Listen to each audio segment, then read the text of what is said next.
So for the people who are online, just so you know, this is being recorded and you'll be able to watch the recording of the next couple of days on YouTube.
So simply notice your experience as it is, whichever way it is unfolding right now, whether there are thoughts,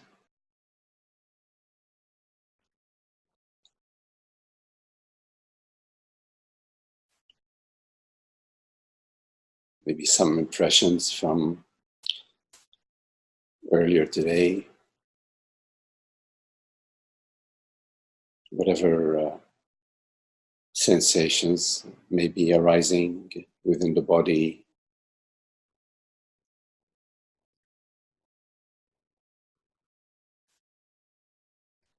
the breath,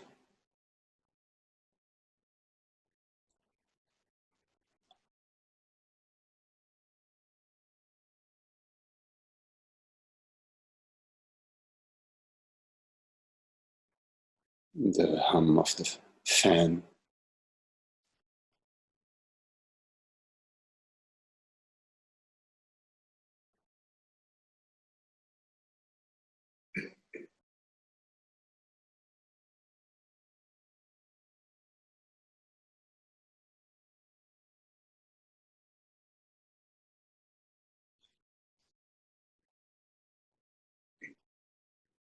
Just whatever is arising as it is.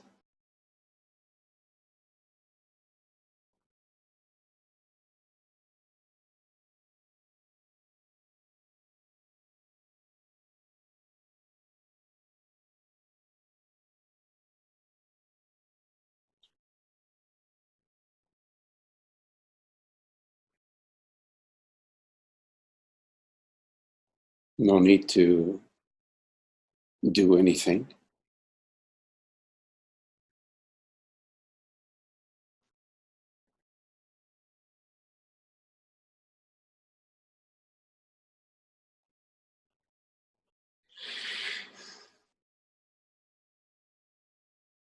Simply resting as being, as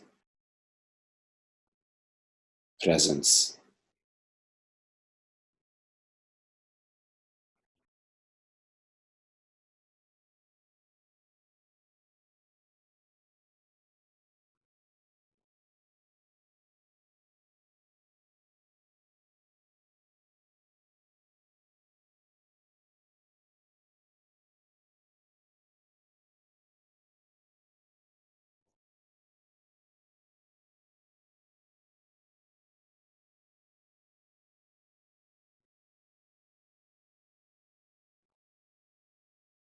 No goal, no objective, not trying to experience any special state.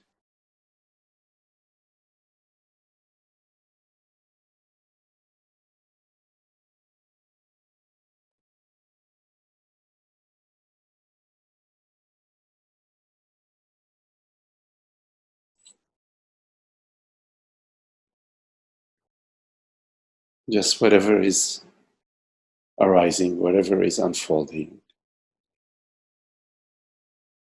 as it is.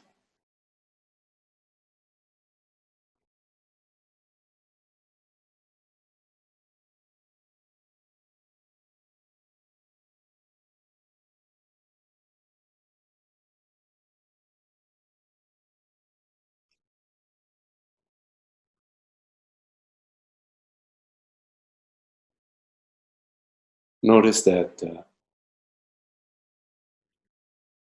in this very moment,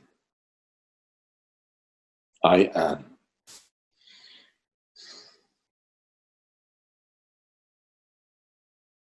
No need to complicate it, just simply I am.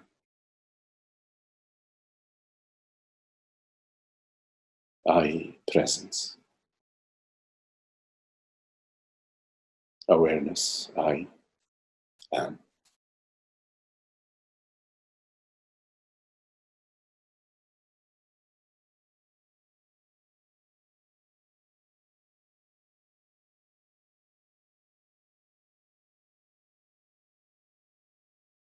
As a thought arises, I am.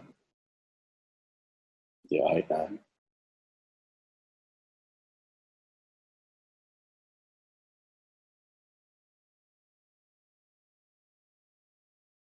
Intimate with whatever is arising.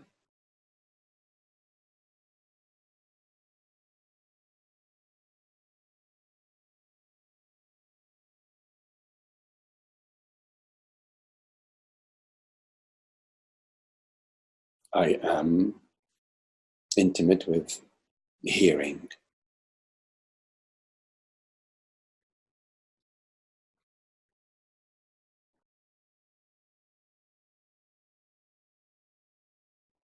I am intimate with breathing.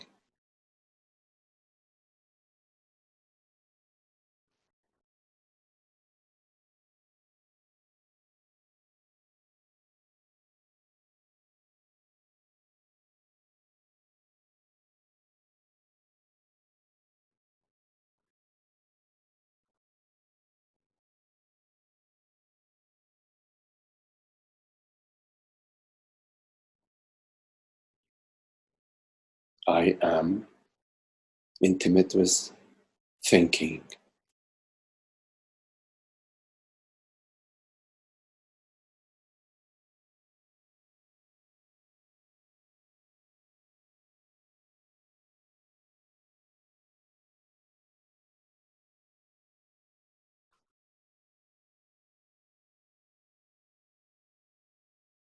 Irrespective of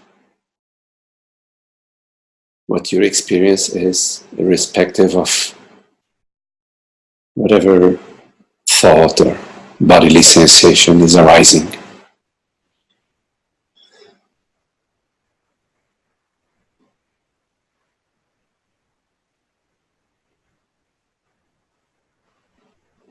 The I am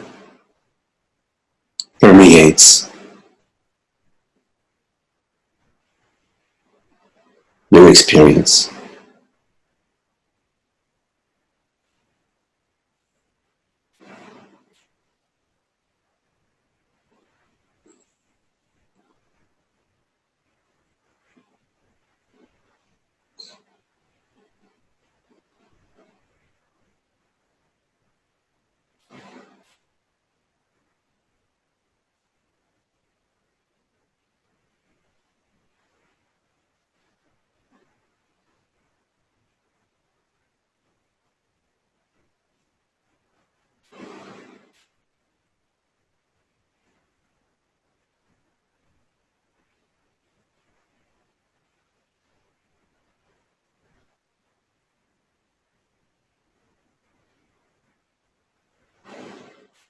Notice that a thought may say, I need to do this or that.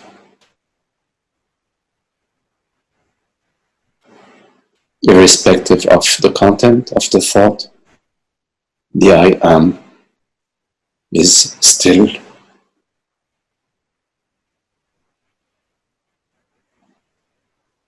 silent presence.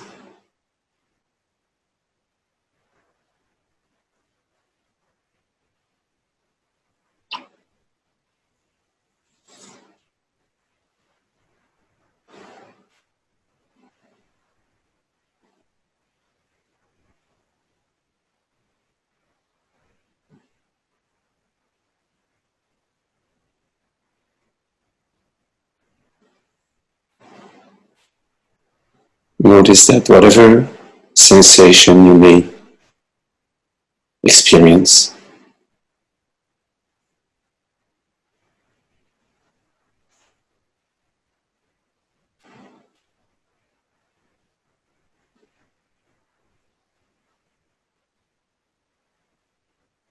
the I am remains silent presence.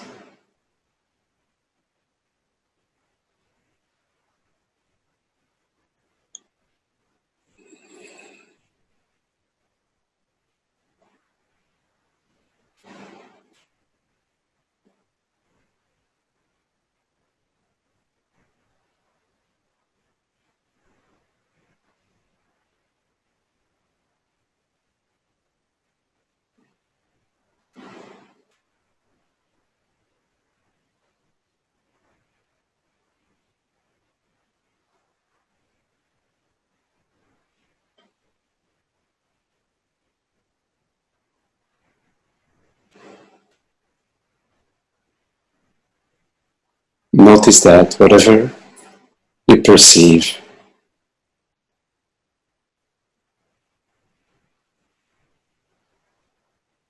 whether it's the sound of the fan or hearing these words, it is the same I am, the same silent, still, aware presence.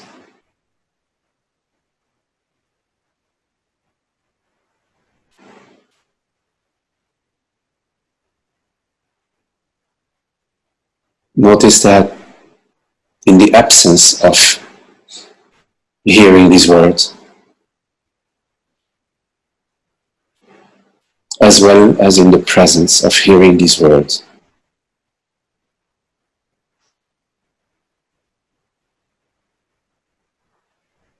the I am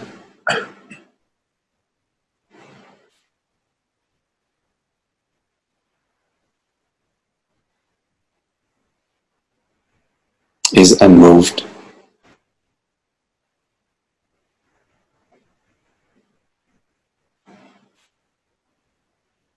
It is not augmented when there is hearing, nor is it diminished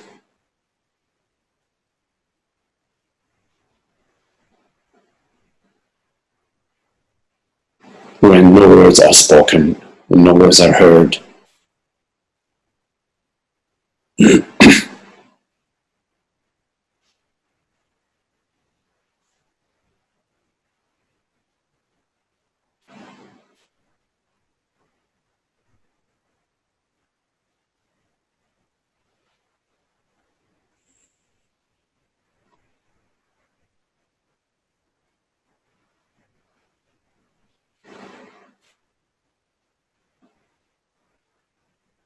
Intimate to all your experiences is the I am, the silent, aware presence.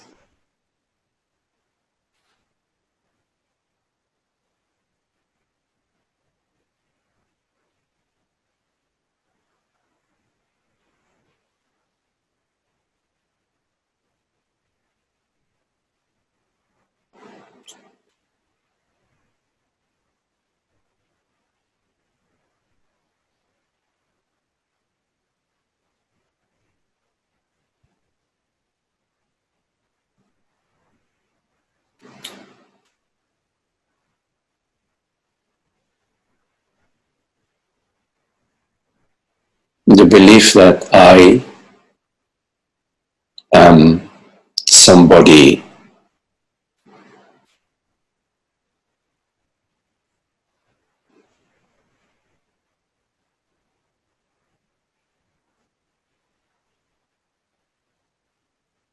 living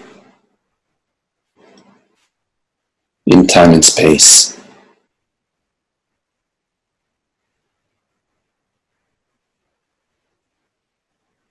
veils temporarily the silent, still, borderless, infinite I am.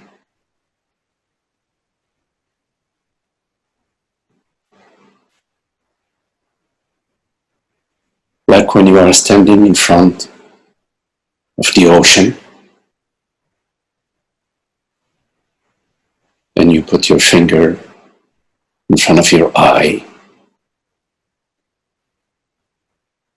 the vastness of the ocean,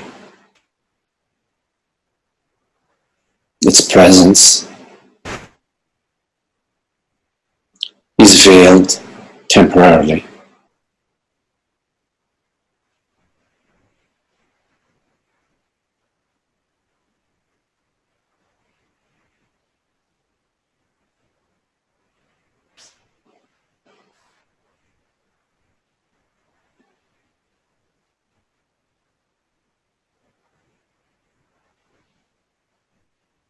The belief that I refers to a mortal body-mind.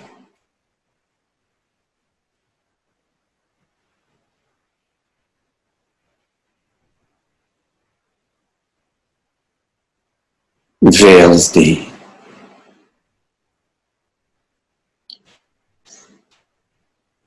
formless, empty, transparent reality of I, aware, borderless presence.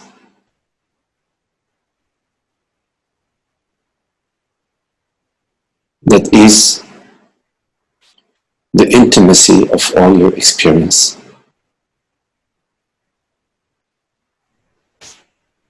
That is the substance, the reality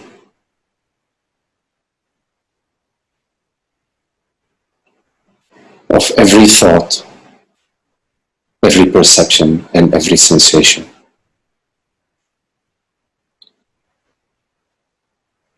That arises to you.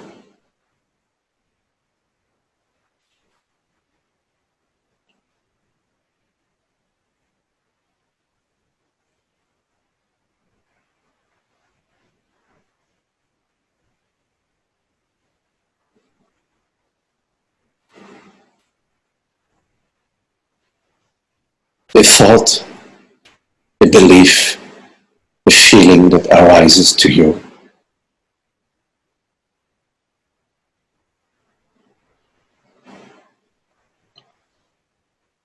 No matter how long it lingers,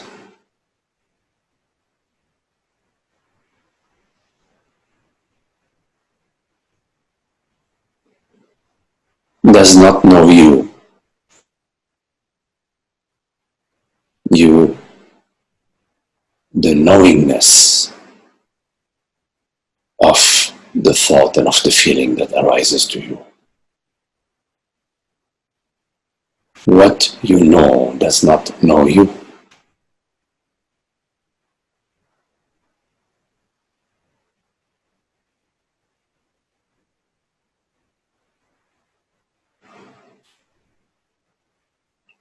Only I knows I,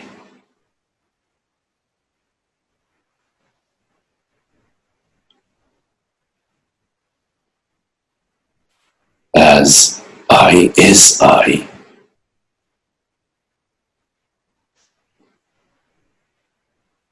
Being I is knowing I. Being knowingness is I. I is being knowing. Being knowing. I am, I know I am.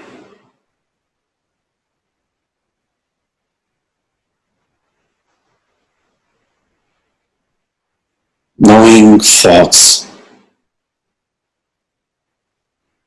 does not reveal knowing I am. It reveals knowing an object, a form that is arising intimately out of I, and as it arises, it is being known. Simultaneous arising and knowing.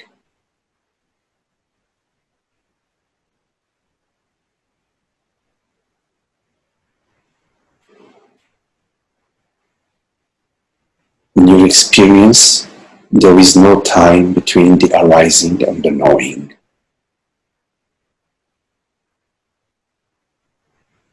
It is one movement, arising, knowing, dissolving, arising, knowing, dissolving.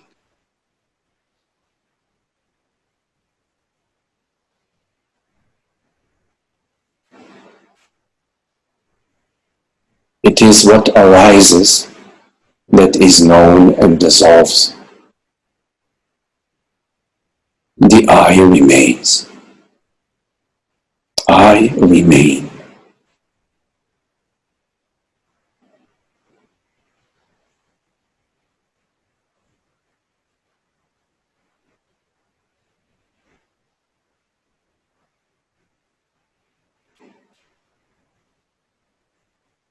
The arising, knowing, and dissolving does not alter the I, does not make it more knowing or less knowing.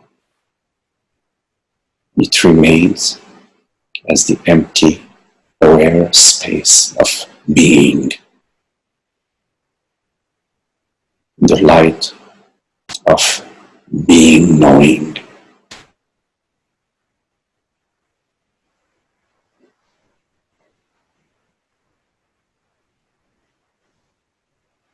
The light of being knowing, the light of awareness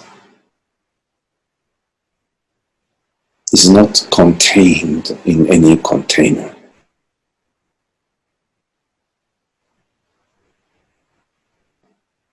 It is, but not a thing, not an object in time and space that can be measured and contained.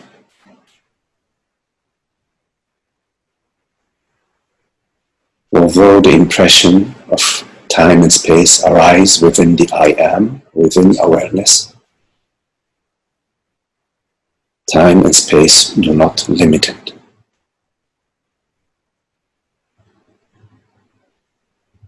Although a tree may grow in the forest or in the yard, the tree does not limit the forest or the yard, does not augment it or diminish it The forest being the space of awareness, not the number of trees.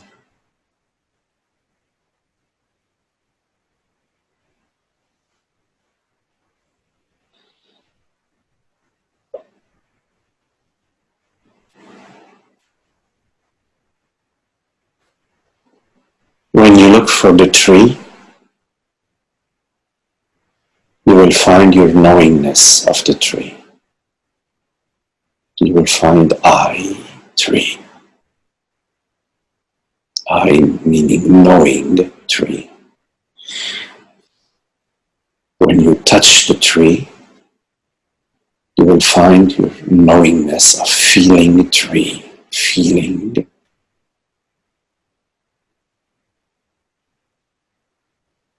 and the thought or the image tree, feeling. When you go to feeling,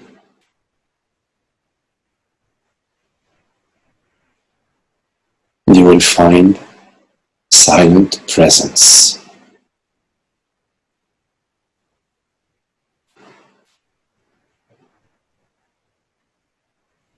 And you may find mind saying tree,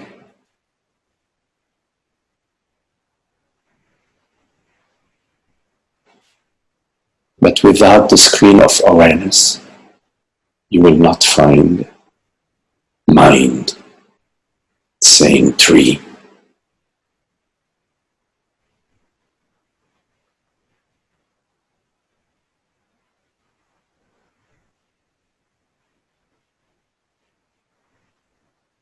Given we are habituated to rely on the senses and on the mind to script our experience, and given that awareness is not known via mind or via the senses,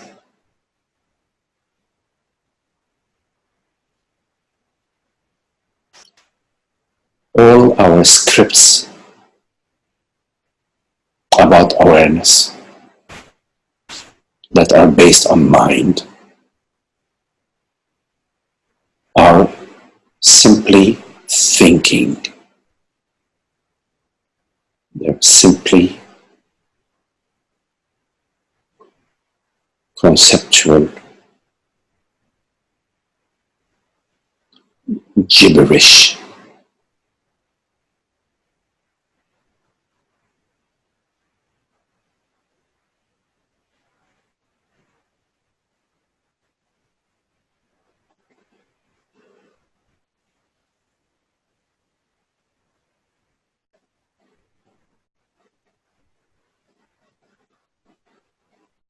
By going directly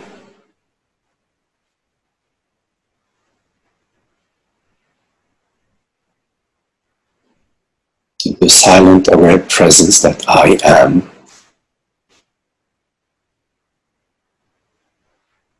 you know I am. You, I, know I am. I know I am. I am knows I am.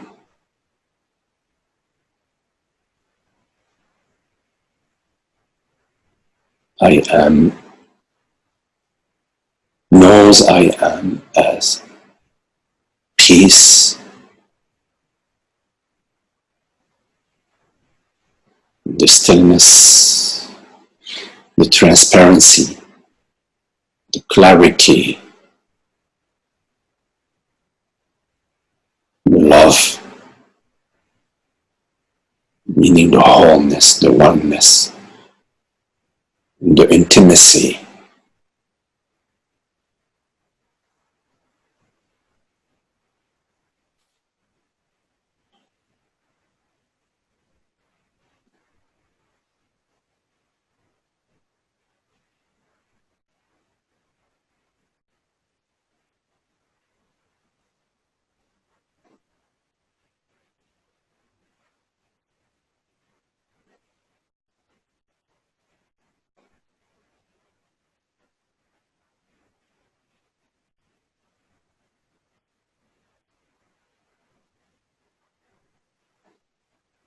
So one could say that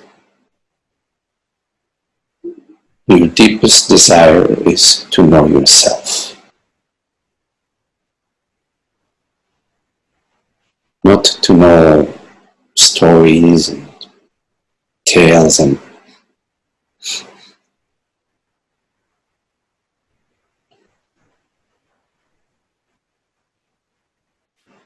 not to know yourself in time and space, but to know your true self in the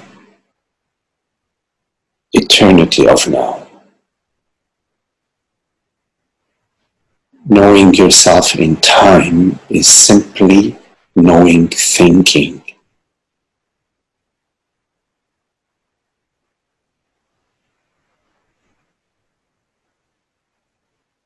Knowing thinking is knowing mind, memories, images, preferences,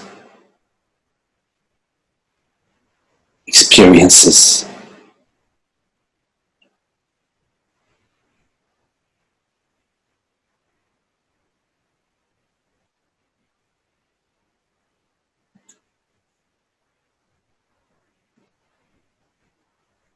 knowing yourself is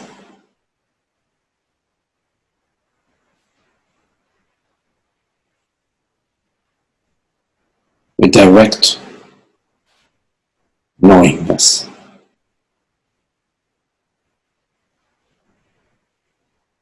that does not rely on the mind, that does not rely on the past and the future.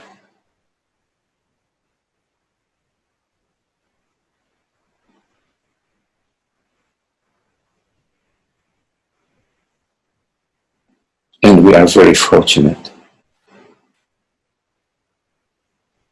that I is not in time, and thus we do not need to travel in time and space.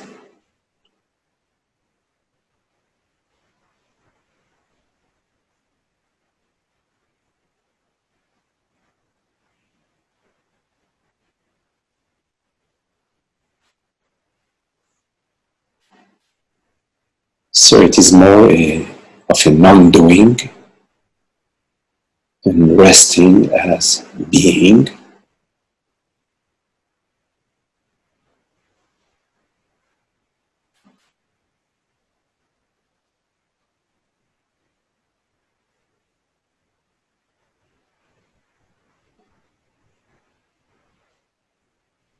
and inviting the mind to relax and rest, and let go of its concern and its accumulation.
So if there are any questions, we could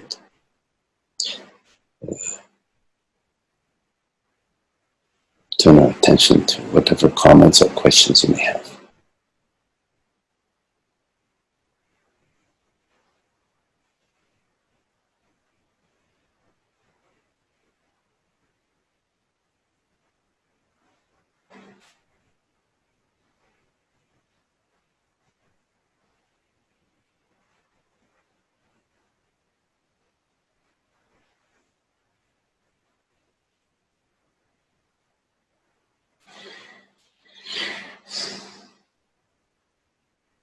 By the way, before we take questions from our friends online, we'll take questions from the room here first.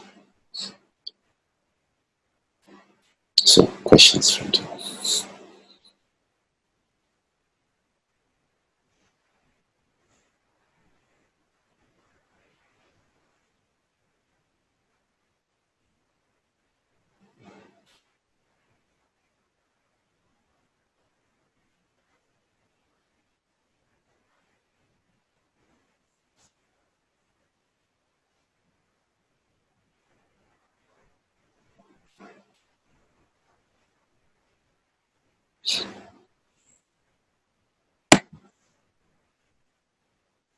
Any questions?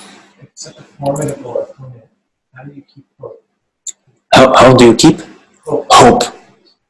It wins every time. This mind, it wins every time it does all my tricks.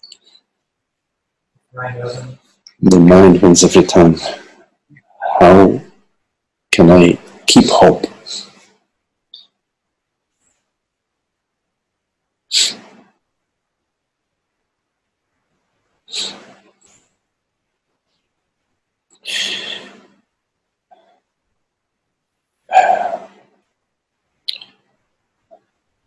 I don't see it this way. I don't see it as if the mind wins every time. I think maybe that's the mind sort of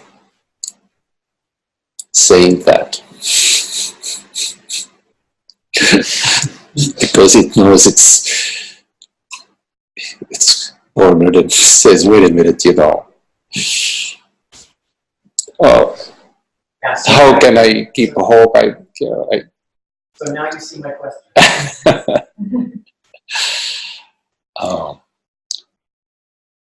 So the mind, meaning when we say the mind, we're really referring to thinking, feeling,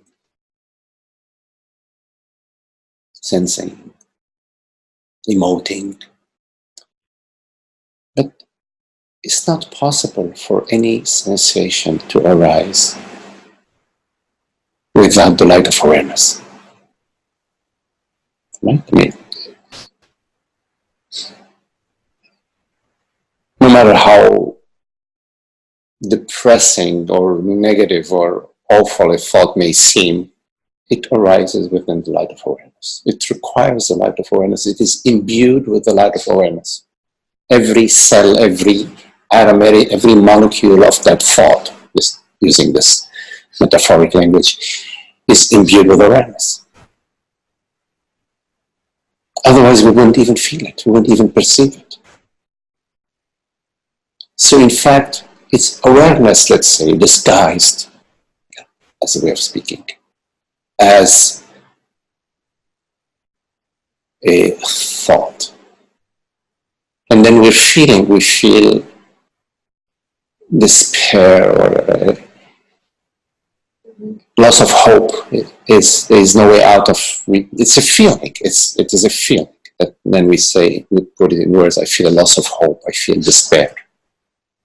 But when you go to the feeling, because it's there, right? I mean, when you speak it, you say, I'm feeling depressed, I'm feeling lost. You are putting words to a feeling. So the feeling is there, but it's there how? As your experience. Obviously, it is there as your experience. So it's available to you. So when you go to the feeling, where do you go? You're right here with it. I mean, let's say it's in the body somewhere. But where is the body? It's right there. So there is an intimacy, you see. There is the intimacy of the experience with I. So I go to it. I say, okay, fine. I'm feeling despair. I'm feeling a loss of hope. And so I put it out. Hey, how can I get hope? No? Help me. But first, before even I say, hey, help me, do I know the despair? Do I know the despair? It's a good question. To know the despair, you have to go through it. To know your neighbor, you have to invite them over or visit them. Talk with them, have tea with them, then they'll tell you some things about whatever, their life, their current experiences, their current feeling, their current problem, whatever, their talent that they share with you. So the question is, do you know that feeling of despair?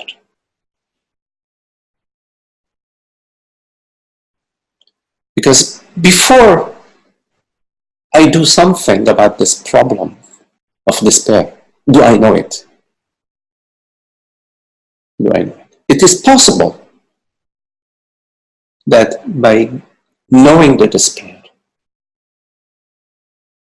your question is answered there.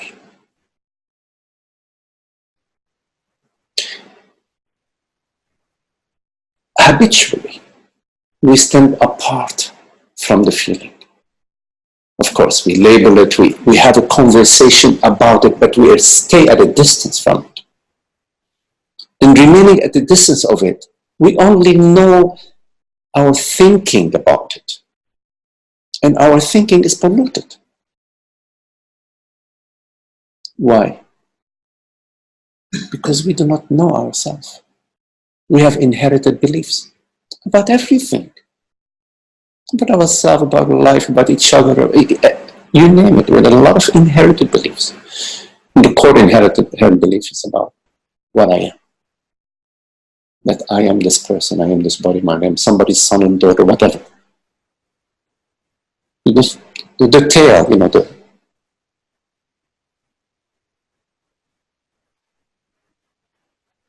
and speaking in sort of religious language, God doesn't favor some people over others. God loves everybody equally, speaking metaphorically, and does not shorthand, gives you less than others. Change does not short change anybody. Does not short change anybody. Does not say, okay,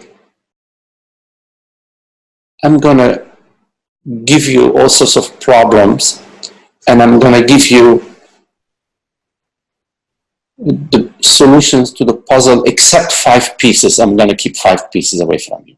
So you're gonna go crazy.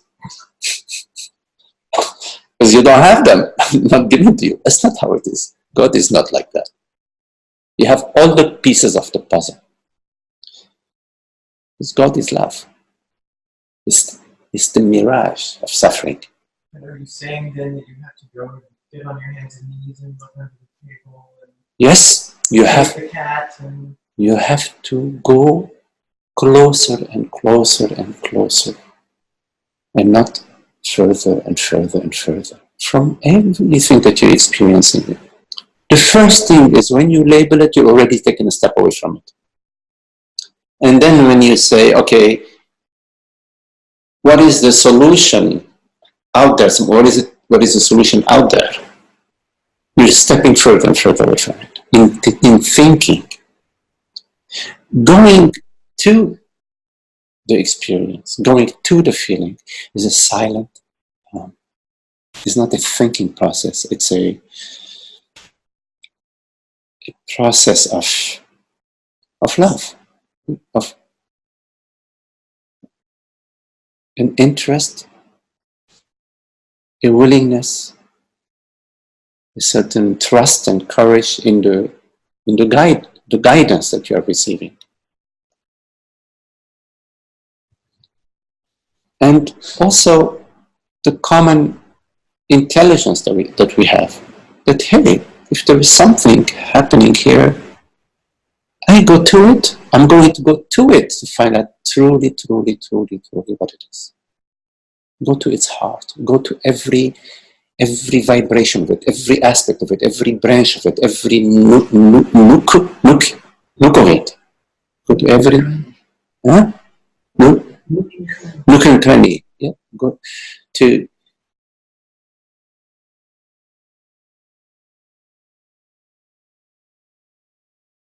see.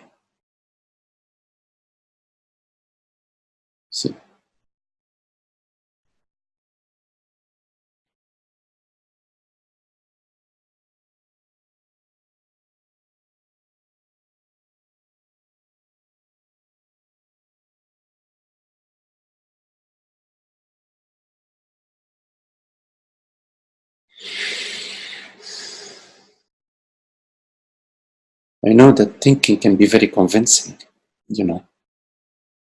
but the power of understanding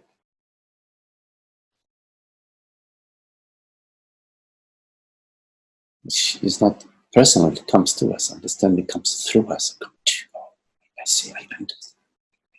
Feel it.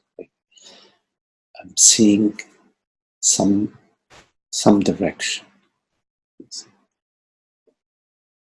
That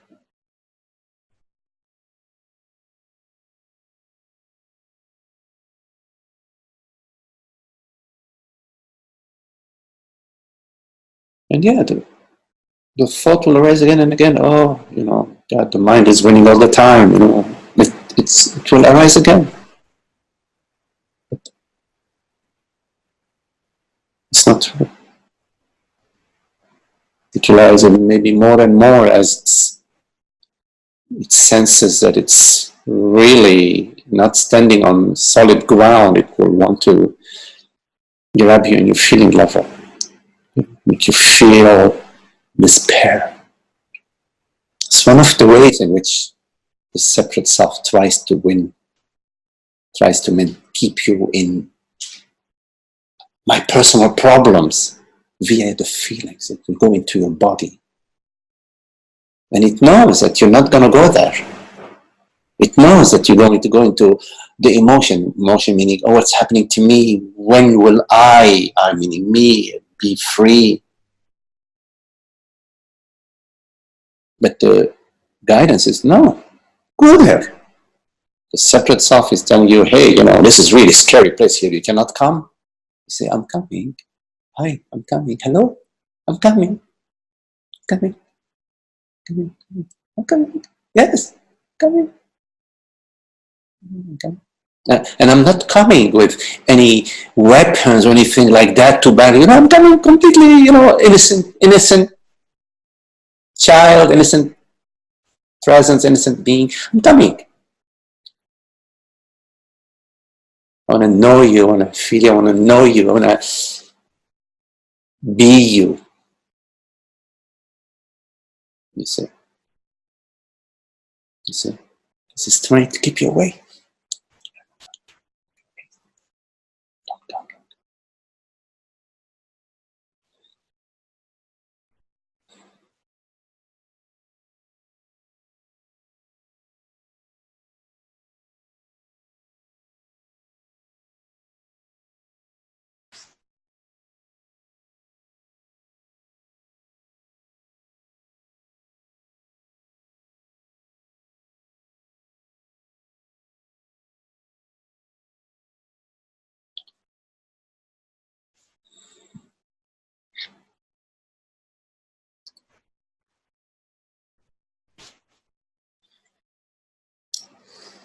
I see your question, Gabby, but I'll come to it in a minute, yes?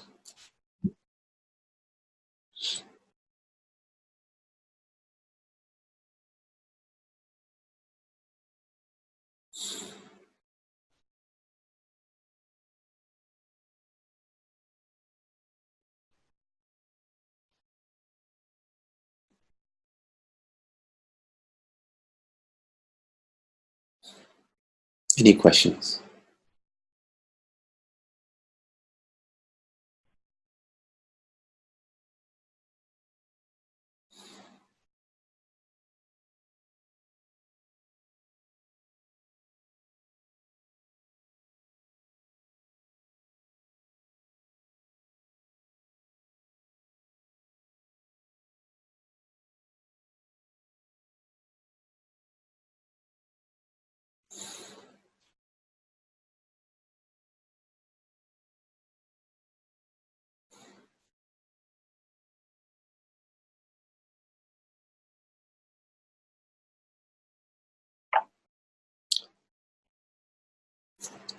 Okay, Gabi. Hello, Gabi. You write, hi, Magdi.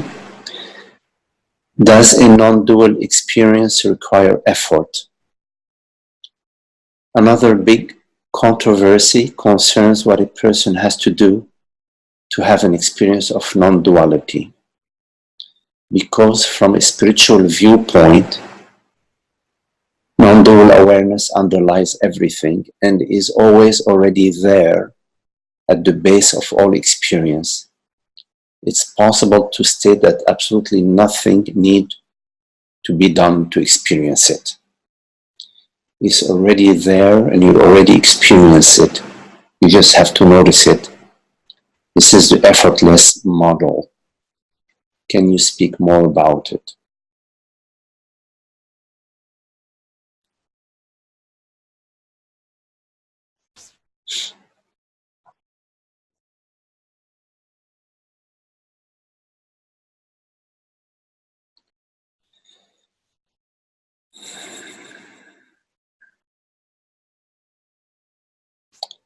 So does a non-dual experience require effort? What a person has to do to have an experience of non-duality.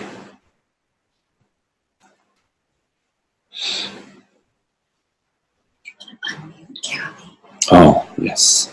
Thank you.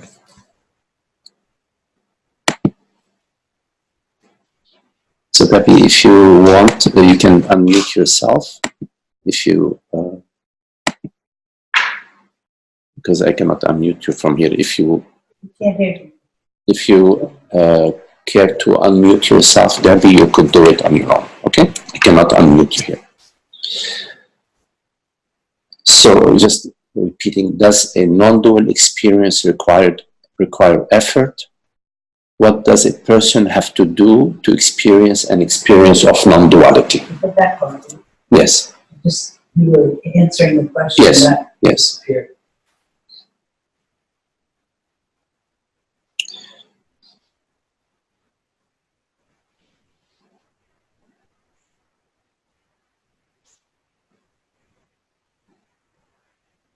So the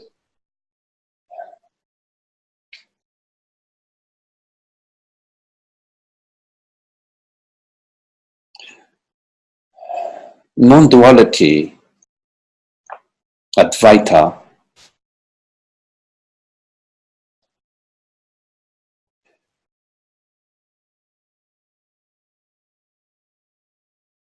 is a teaching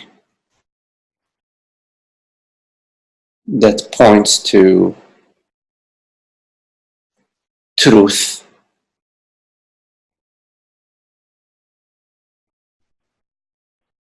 There is only one truth, one reality.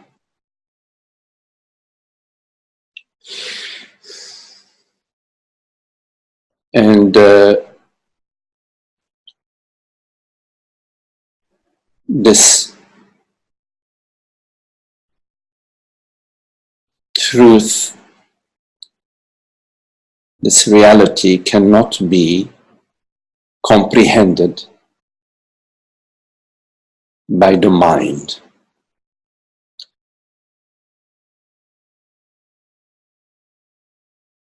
And via grace, meaning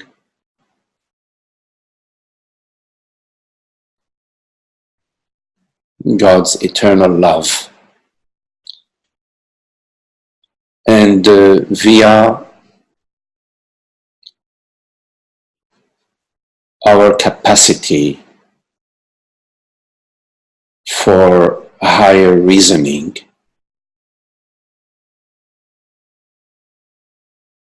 and via our love, which is God's love shining through us,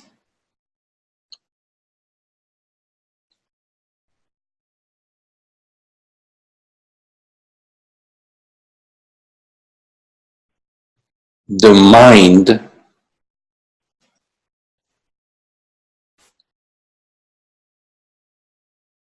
can be healed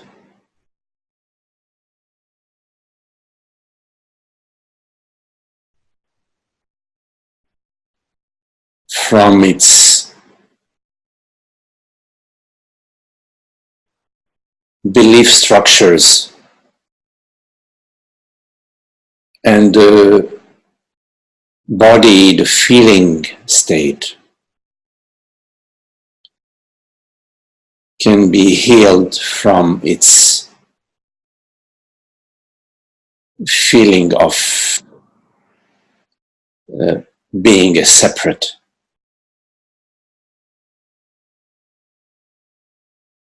entity.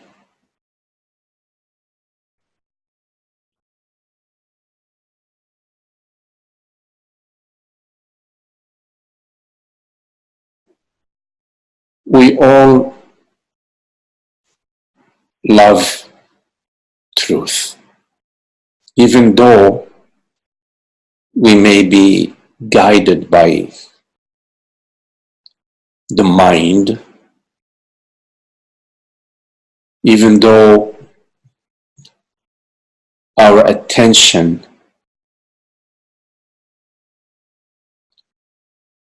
may be guided by the loudest thought and feeling.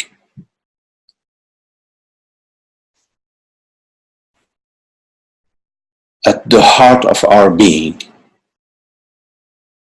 we love truth and happiness.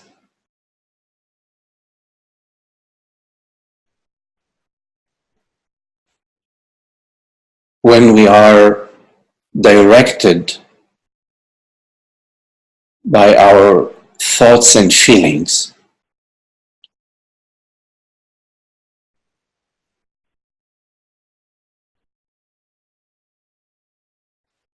we are seeking happiness outside of ourselves, in situations, in different circumstances and relationships.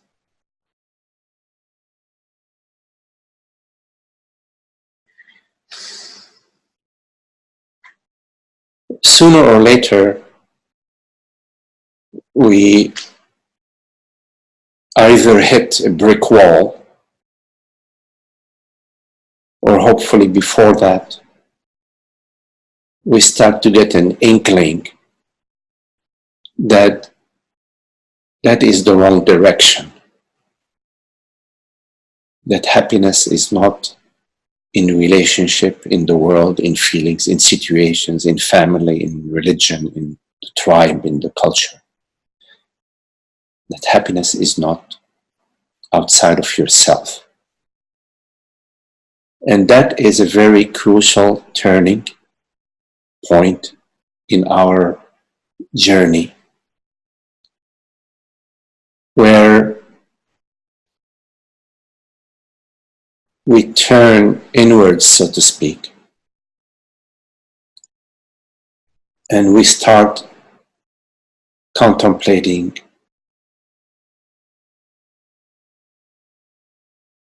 if happiness is not out there, where is the happiness in here? What is happiness within myself? And that, at that turning point, one could say that this is the beginning of your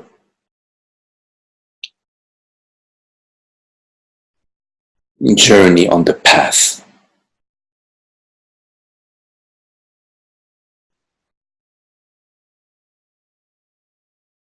That turning point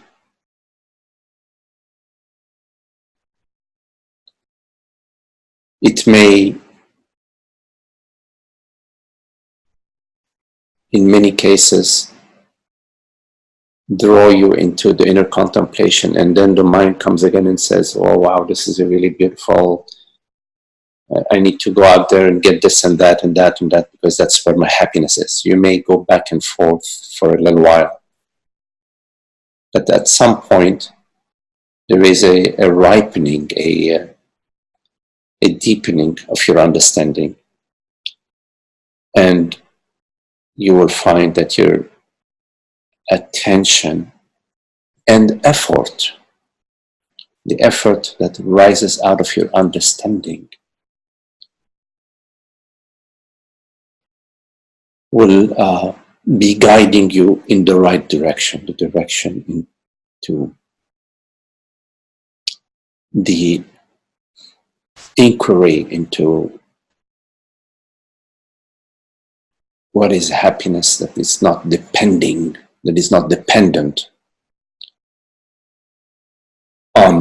situations and circumstances. This effort is an effort that is accompanied with your love of truth.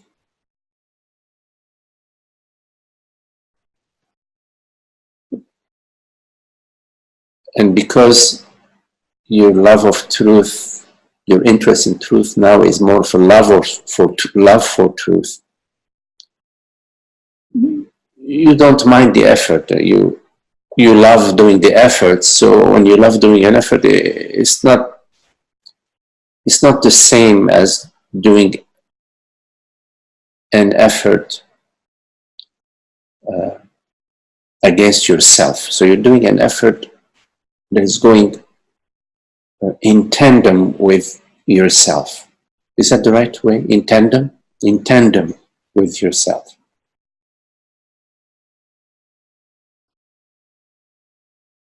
So effort along our journey is important and is part of our path, as long as it is arising out of your love for truth, and it is going to bear the fruit. It's going to bring you closer and closer to happiness. You may do effort, and you've done already, to travel to retreat in Costa Rica, a great time and expense. All sorts of other efforts that you may be doing in your life to give yourself the time for contemplation, and of course the effort of living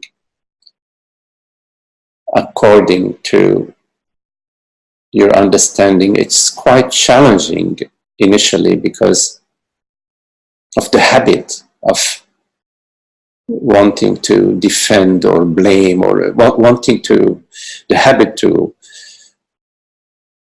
preserve myself, all the activities that we have developed, addictions and thought patterns that we have been engaged in for a long time. So initially it may feel a little challenging, maybe even scary, to live according to the principles of love and freedom and honor and contemplation of truth, and living as everything is your very self. And also to dive, or to get closer to the feelings of unhappiness that sometimes arise within you. The tendency for us, like we were talking before, is to stay away, say. So it's some effort, one could say there's some effort to be still when there is anger or sadness or depression or a sense of loneliness or a sense of not being loved, a sense of loss, that those feelings or sensations are there within us, and our tendency is to sort of try to find how to solve the problem. And right there we've defined a problem, and now we're in strategy of it's sort of avoiding strategy, but the mind says we're trying to solve the problem. We need to go there to be intimate with what's happening. And well, of course, who wants to get closer to our feeling of anger or sadness or depression? It takes a certain effort and a certain trust, and a certain understanding, a certain willingness.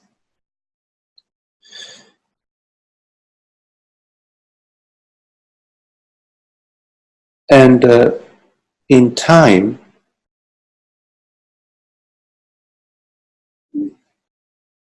it takes less and less effort, because now there is a path that we recognize, is the path of truth. So the effort diminishes, in time, and at some point it's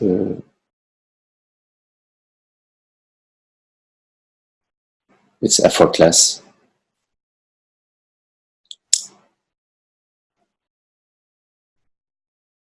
And also you ask, what does a person have to do to have an experience of non-duality? You have to realize the illusion of the person. Right now, the I that hears these words is not a person. I refers to aware presence, to awareness, yes? A person is an appearance, it appears to you. It's not there in deep sleep, it appears to you in the waking state, and in the dream state, it appears to you in all sorts of unrecognizable forms. So the person is a temporary appearance to you. And it is your experience. It is not something that experiences non-duality. There is no person that experiences non-duality. I is non-dual. There are not two I. There are not two awarenesses. Ask yourself, have I ever known any other I besides I? In your direct experience, you see. Mm-hmm. Let me quickly go through the rest of the question. You say, because from a spiritual viewpoint, non-dual awareness underlies everything and is always already there at the base of all experience, it's possible to state that absolutely nothing needs to be done to experience it. Yes and no. Yes, theoretically, but it has to be your direct experience. So we are not talking theory about here. Yes, of course, everything is awareness, but you need to come to first the understanding of that, and then the realization of that. The realization of that means that this understanding has permeated your entire being, your entire feeling state, and it is living you. It is no longer, it is not a belief, it is what you are. You just have to notice it. This is the effortless model. Can you speak some more about the effortless model? In the teaching, we encourage noticing presence, but that is just one aspect of the teaching. There is a lot more to it. And of course, if you can over and over notice the effortless presence, the effortless awareness, and that it does not, emotions and feelings and situations do not take you away from this presence, then that's very beautiful. If that is available to you and that is something that works for you, where all the experiences that arise to you are sort of gelled together in aware presence, then that's very beautiful. And that's fine. That would be the effortless model. But it has to work, okay?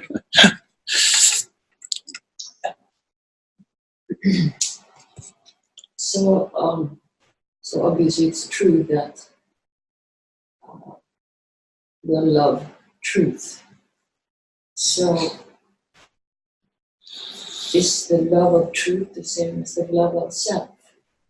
Yes, love of truth is the same as the love of self. So we love the self, even the love of our personhood is the love of truth that is sort of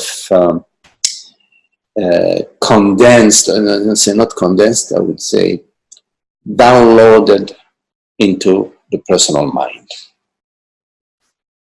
So you could say that there is God's love, which is all is love, And then within the mind, there is a personal love. So personal love is a caricature of God's love. Yes. So is the love of self personal? Is that what it is? Yes, the personal love. It depends. Sometimes I make the distinction between self, small s, and sometimes use the word Yes. self, capital S. I mean, Capital, not self for me, but love of yes, love of self. truth. Many words for God is truth, reality, self, capital S, the I am, presence, awareness, consciousness, Brahman. Yes. So love of truth and love of self, capital S, is it's the same. Yes. But I had misunderstood your question. I thought you were asking, does the love of truth, is that also similar to the love of self, the personal love of self? So I was answering a different question, but I got you, yes. Another thing too is that all these thoughts that come in, she's talking about hope, despair, that kind of things, is somehow a perception of events that have taken place. On the other side, so we think, you can say like, I am depressed, or I am so and so. On the other hand, you can also say, I am happy. Both of them are thoughts. Mm-hmm. Okay, so the question is, does I am depressed and I am happy, are they're both the same because they're both thoughts? Yes. So when we are saying I am depressed, and we are describing, we're putting words to an experience we are having. So we're having an experience which we're calling depression, and we're saying, I am depressed. Perception of the experience. Yes, there is an experience, and it's experience of depression. We say, I am depressed. Now let's say next day, there is a party and whatever, there is an experience of happiness, a happy experience. Yes? Say, wow, I am happy. In both cases, we are describing the content of our experience. Yes? We are describing the content of our experience. Yes? Now, in this case, when we use the word happy, we're using it to describe our experience, to describe a content of our experience. Or when we say unhappy, we are also describing the content of our experience. But happiness, when we speak of happiness in Advaita, we are not speaking about the content of experience. We are speaking about the reality of the self, the reality of experience, not its content. So, in the relative sense, the way you use the word happy as a content of experience, there is a relative that is happy, more happy. I was happier yesterday than today, etc. That is, in our lingo, how we are speaking about the relative realm of emotions. You know, like the color, pastel blue. When you look at the color blue, there are many different shades of blue. That is in the relative realm. Yes? Or when you look at the spectrum of colors, there is all these infinite colors. That is the content of our experience. But when you are talking about the white light before it hits the prism and diffracts into infinite colors, that light is white. It does not have various aspects or infinite aspects of white. It's just white. So, just using that metaphor, happiness, when we speak of happiness in Advaita, in the non-dual teaching, we are speaking about the reality of our experience, the reality of the self. We're talking about the I am. So I is happiness. So you can say I is happiness, which should be quite different from saying I am happy or I am unhappy or I am more happy or I will be happier tomorrow or I was happier last year. But if you see happiness as a state of being as well, state of being. No, Doesn't no, the happiness, the happiness in Advaita is not a state of being. A state of being, all states refer to time and space, refer to cause and effect. So a state of being would be, using the word state, the reality of being would be happiness. A state of being, then we're talking about feelings and emotions. So no, happiness is not a state of being. So happiness then is the reality of being, but just that reality of being is the first thought. Is what? Is it first a thought? No, it's not a thought. Happiness of being is not a thought. The self, the I is not a thought. I is a reality. The reality is not a thought. Yeah? Reality, you could say, is one way of saying it, is what perceives a thought as a way of speaking, okay? What creates the thoughts perceives it and knows it. But it is not a thought in itself. So I know thought, I perceive a thought, but I is not a thought. So happiness is not a thought. Was that your question, happiness? Well, if it precedes the feeling of thinking or being or the reality Yes, of it does not precede it in time and space. Happiness does not precede an experience in time and space because happiness is eternal. It is not in time and space. So one could say that time and space is thought, an impression, a thought impression. So time arises as thought, like the thought of yesterday, breakfast, or the thought of last year, or so within thinking is the impression of time, and space within perceiving, within perceiving is the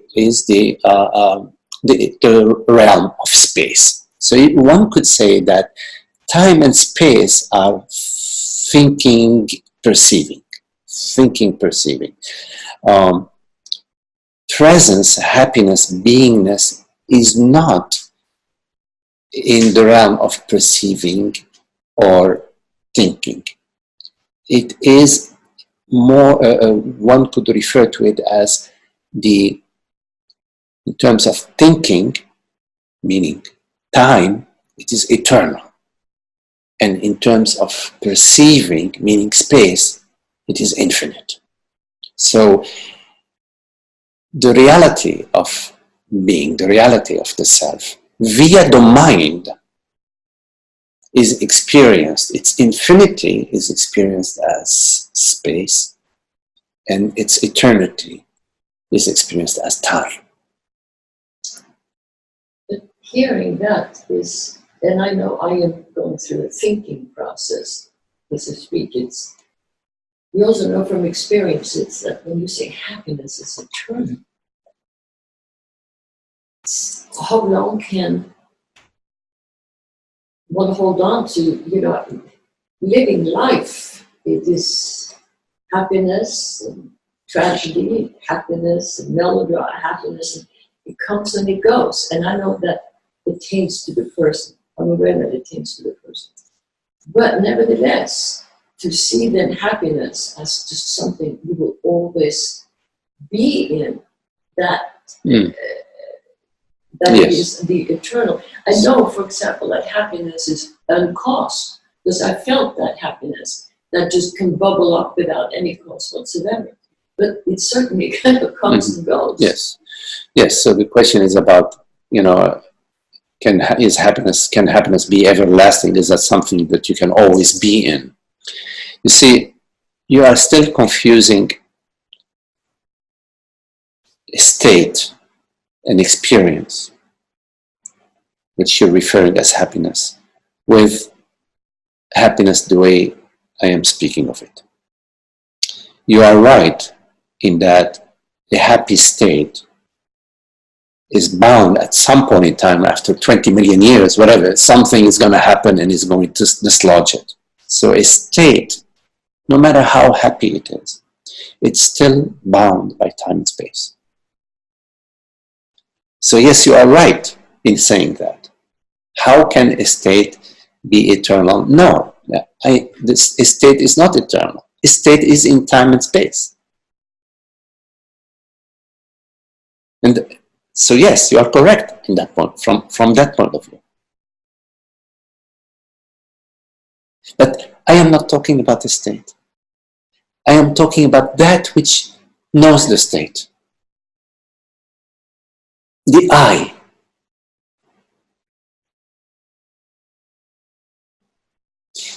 You see, when we say, I am happy, when we're experiencing a state, and we say, I am happy, what we mean by I is me, the person.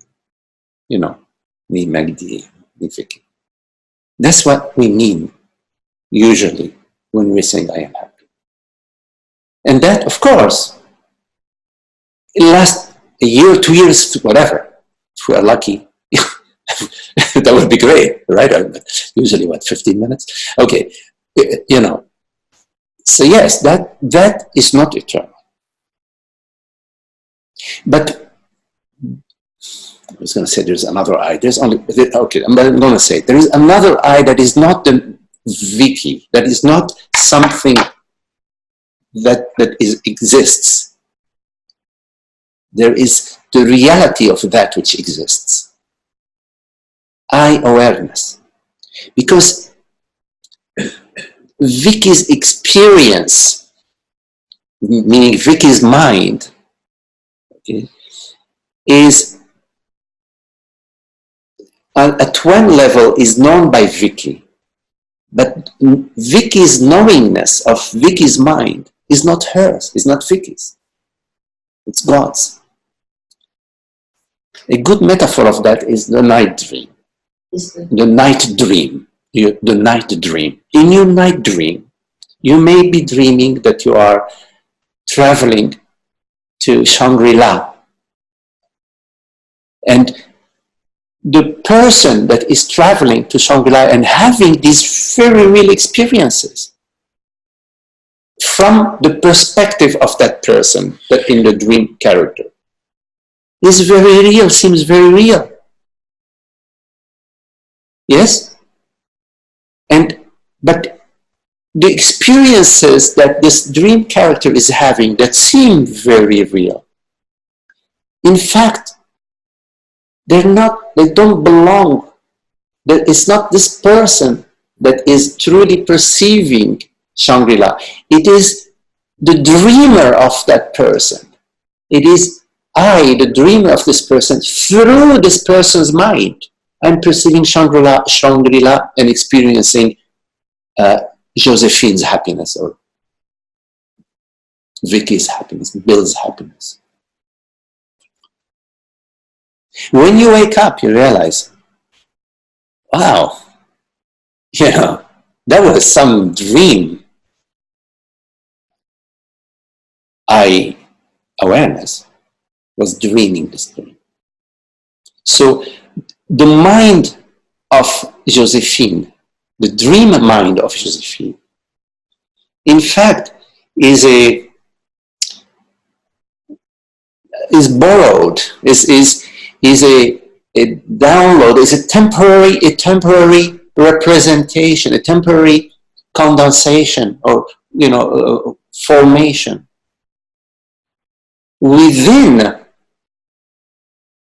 the infinite mind of the dreamer. And the dreamer's mind can contain 50 people, 100 people. It's limitless, the dreamer's mind. The metaphor of that, you see. So consider in the waking dream, in the waking state, that metaphor, that there are 7 billion, let's say, minds. And via these 7 billion minds, there is happy experience. Somebody's visiting Shangri-La, somebody else is visiting the slums of Beirut, whatever. There are many different experiences, yes? But the true perceiver, let's say, of the true knower of all these experiences, although at the relative level, there are all these infinite minds that are perceiving and knowing. In fact, it belongs to, the knowingness belongs at a different level than the level of the state, of the waking state or the dream state. Even in your dream state, don't you sometimes dream, you know, that you are, or you may dream that you are somebody else. You may dream that you may be a bird. It can happen. You dream that you're a bird. And from that perspective, you're experiencing the flight of the bird.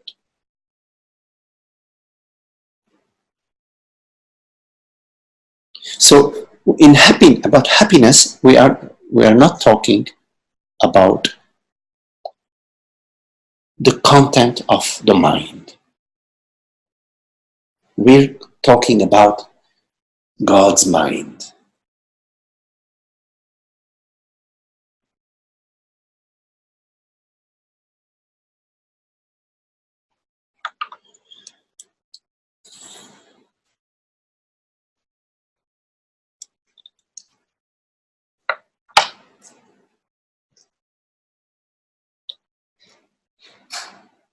For 30 years? Okay.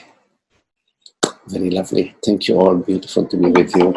Beautiful to be with you. And okay, thank you all for joining. Gabi and Kelly, Emmanuel. Hola, Emmanuel. Hello, Rashmi. And whoever else, Esther and Shiva. Okay, hello all. Okay, I don't get to see everybody, but Thank you, Mikey. very lovely. Hello, hello. Can you welcome Rashmi? Okay. Thank you. Muchas gracias. Okay, de nada. Bye. Okay.